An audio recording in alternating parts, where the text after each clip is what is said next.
श्री भास्कराय नमः। अब सुनिए आगे की कथा। कल के अध्याय में आपने सुना था भगवान सूर्य की किरणों के नाम के बारे में और उनके महत्व के बारे में। संपूर्ण जगत के मूल भगवान आदित्य ही हैं। आज के वीडियो में आप जानेंगे भगवान सूर्य के परिवार के बारे में, जिसमें आपको एक बहुत ही सुंदर कथा भी सुनने को मिलेगी। भगवान सूर्य जो संपूर्ण जगत के आदि हैं, मूल हैं, इसीलिए इनका एक नाम आदित्य भी है। देवराज इंद्र तथा समस्त देवता इन्हीं से उत्पन्न हुए हैं तथा जगत का तेज भी इन्हीं से है। अग्नि में दी हुई आहुति सूर्य नारायण को ही प्राप्त होती है, इसीलिए अग्नि से वृष्टि भी उत्पन्न होती है। वृष्टि से अर्थात वर्षा से अन्न उत्पन्न होता है और अन्न से प्रजा का पालन होता है। ध्यान करने वाले लोगों के लिए ध्यान रूप और मोक्ष की इच्छा से आराधना करने वाले लोगों के लिए यह मोक्ष स्वरूप हैं।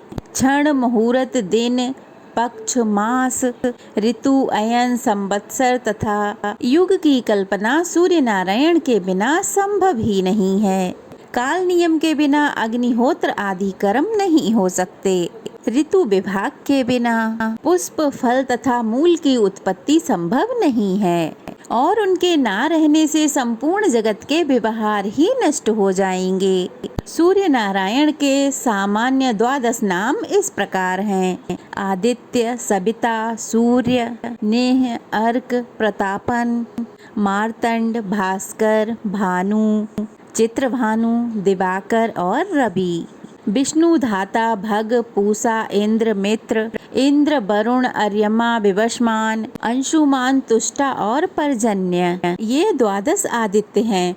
चैत्र आदि 12 महीनों में यह 12 आदित्य उदित रहते हैं। चैत्र मास में विष्णु, वैशाख मास में अर्यमा, ज्येष्ठ में विवस्वान, आषाढ़ में अंशुमान, सावन में पर्जन्य और भाद्रपद में वरुण, अश्विन में इंद्र, कार्तिक में धाता, मार्गशीर्ष में मित्र, पौष में पूषा, माघ में भग और फाल्गुन में तुष्टा नाम के आदित्य तपते हैं। उत्तरायण में सूर्य किरणें वृद्धि को प्राप्त करती हैं और दक्षिणायन में वह किरणें वृद्धि घटने लगती हैं। इस प्रकार सूर्य किरणें लोकोपकार में प्रवृत्त रहती हैं। जैसे स्फटिक में विभिन्न रंगों के प्रविष्ट होने पर वह अनेक वर्णों का दिखाई देता है, जैसे एक ही मेघ आकाश में अनेक रूपों का हो जाता है और गुण विशेष से जैसे आकाश से गिरा हुआ जल भूमि के रस वैशिष्ट से अनेक स्वाद और गुणों वाला हो जाता है। जिस प्रकार एक ही अग्नि ईंधन भेद के कारण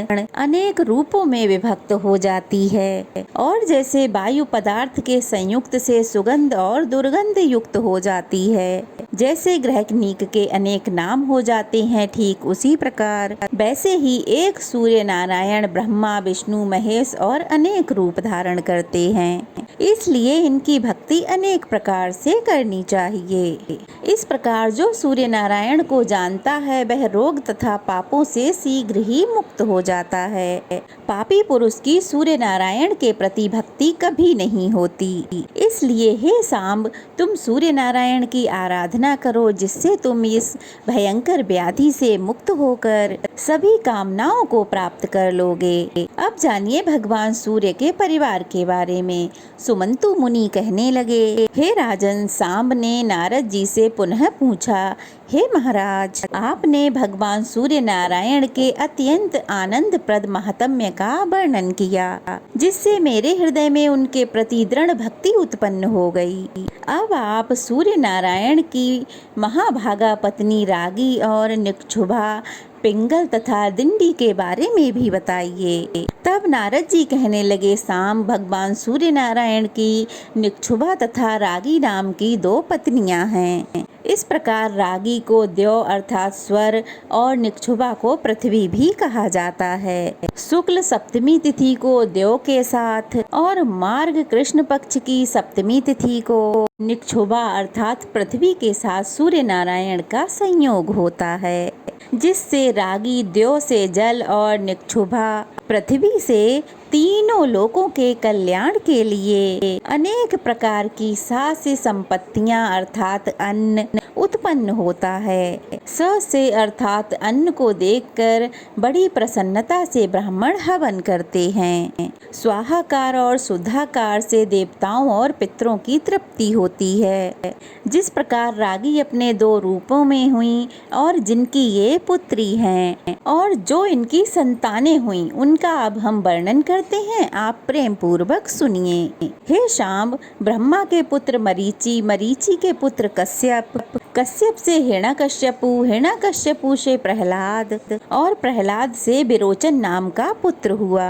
विरोचन की बहन का विवाह विश्वकर्मा के साथ हो गया, जिससे संज्ञा नाम की एक कन्या उत्पन्न हुई। मरीचि की स्वरूपा नाम की कन्या का विवाह अंगिरा ऋषि के साथ हो गया, जिससे बृहस्पति उत्पन्न हुए। बृहस्पति की ब्रह्मवादिनी बहन ने 8वें प्रभास नामक वसु से पाणी ग्रहण किया, जिसका पुत्र विश्वकर्मा समस्त शिल्पों को जानने वाला हुआ।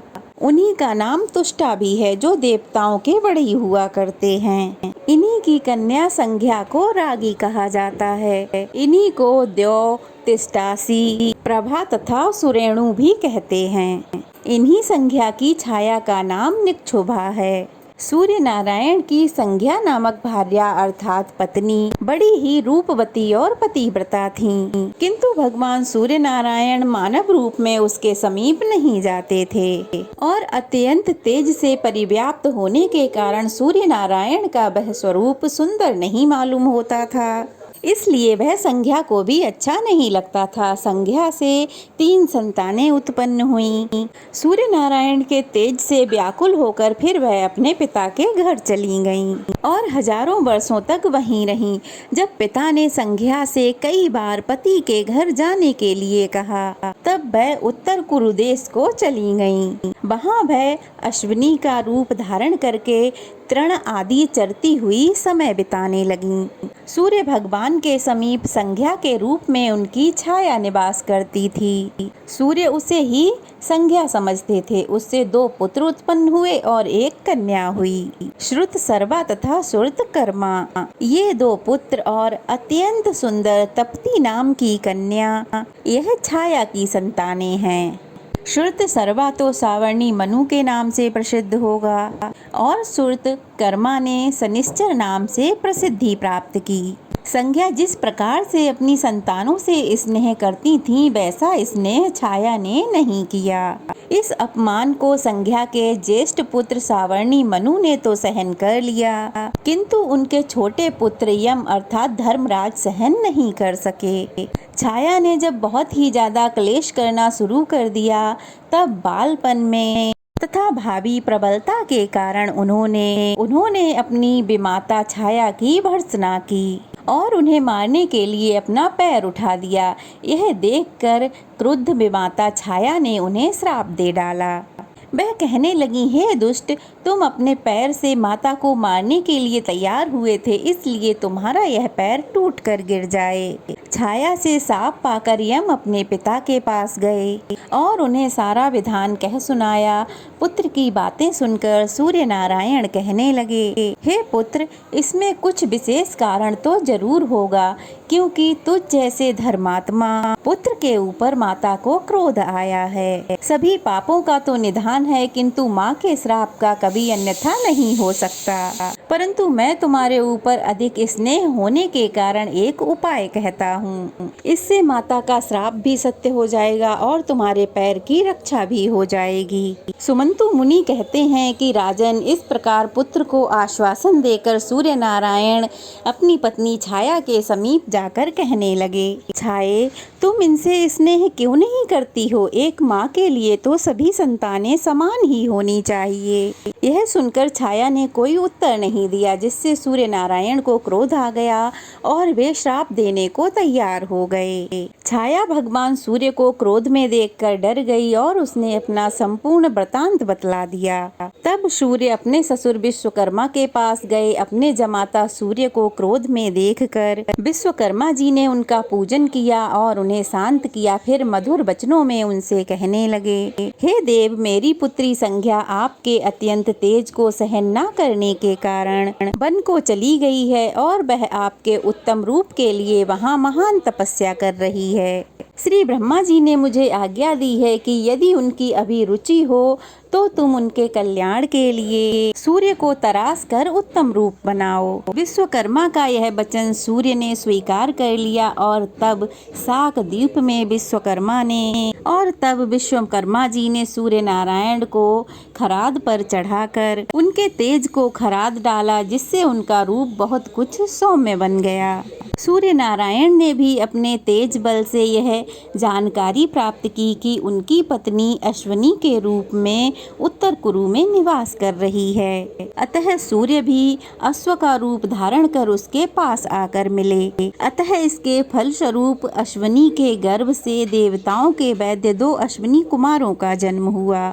इसके बाद सूर्य नारायण ने अपना वास्तविक रूप धारण किया, जिससे संज्ञा अत्यंत प्रीति हो गई और उनके समीप चली गई। फिर संज्ञा से रेवंत नाम का पुत्र उत्पन्न हुआ, जो कि भगवान सूर्य नारायण के समान ही सौंदर्य संपन्न था।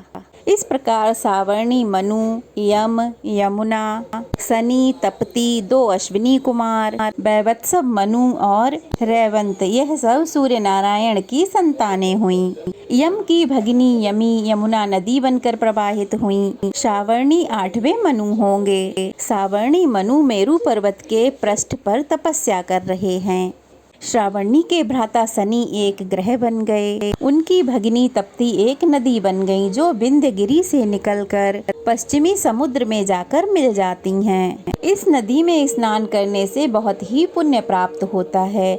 सौम्य नदी से तप्ती का संगम और गंगा नदी से वैवत्सवी यमुना का संगम होता है। दोनों अश्विनी कुमार देवताओं के वैद्य हैं, जिनकी विद्या से ही सभी वैद्य पृथ्वी पर जीवन निर्वाह करते हैं। सूर्य नारायण ने अपने समान तेज वाले अपने रेवंत पुत्र को अश्वों का स्वामी बनाया। जो मनुष्य अपने कर्तव्य मार्ग पर रेवंत की पूजा करके यात्रा आरंभ करता है, उसके मार्ग में कभी कोई क्लेश नहीं होता, कभी कोई संकट नहीं आता। विश्वकर्मा जी के द्वारा सूर्य को खराद पर चढ़ाकर जो तेज ग्रहण किया गया, उससे उन्होंने भगवान सूर्य की पूजा करने के लिए भोजकों को उत्पन्न किया। जो अमित तेजस्वी सूर्य नारायण की संतानों की उत्पत्ति की इस कथा को पढ़ता है अथवा सुनता है, वह सभी पापों से मुक्त होकर अंत में सूर्य लोक को जाता है। आज का अध्याय यहीं समाप्त हुआ। आज की कथा कैसी लगी कमेंट बॉक्स में बताइएगा। अगर नए हैं तो प्लीज चैनल को शेयर और सब्सक्राइब कीजिएगा। जय श्री कृष्णा।